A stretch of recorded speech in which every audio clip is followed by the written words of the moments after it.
Então, o que eu vejo muitos casais, o que eu vejo muito acontecendo em casais é cada um indo por rotas diferentes. Ou então, uma pessoa evoluindo e a outra ficando no tempo. Isso acontece também muito. Isso acontece muito. E é um momento também que tem essa coisa de amo, mas não conecto mais. Exatamente. Que eu acho que tem uma epidemia de... não é falta de amor, é falta de conexão. Exatamente. Né? Em algum momento a falta do diálogo desconectou. Você ainda tem um carinho, uma coisa com aquela pessoa, uma sensação de quer cuidar, quer estar junto, mas não funciona mais. Que é uma receita para solidão? É essa. Exatamente. É você estar num relacionamento com uma pessoa que ela não evoluiu, você evoluiu, ela parou no tempo, mas você ainda ama essa pessoa. Você vai ser sozinha. Por quê? Porque você não vai ter parceria. Com certeza. Você não vai ter.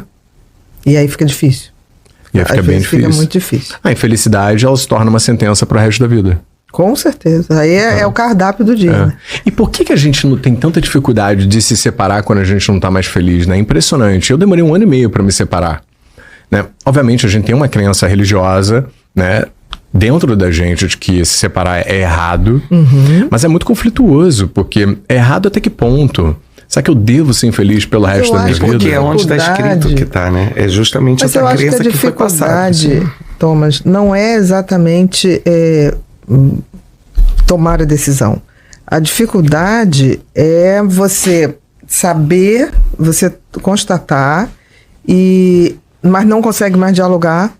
Porque se você constata e parte para o diálogo, pode ser que aconteça. Da coisa reestruturar. Mas se você constata, parte pro diálogo, ele não há, aí já é tipo assim... Mas é isso que acontece. Você sabia que eu proponho um exercício para toda pessoa que chega até mim, né, geralmente mulheres, falando que tá pensando em se separar. Geralmente elas já estão há anos nessa situação. Com certeza. Anos. Né? E eu não tô falando de 1 ano, eu tô falando de 5 anos, eu tô falando de 10 anos, de 15 anos.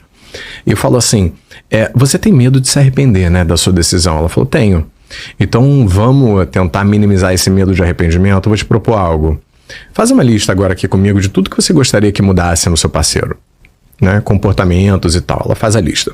Fala assim, bom, da semana que vem eu queria que você apresentasse essa lista para ele, perguntasse para ele, olha, eu tô insatisfeita, não é infeliz, eu estou insatisfeita com alguns pontos, eu queria saber se teria como você melhorar. E dá a lista para ele.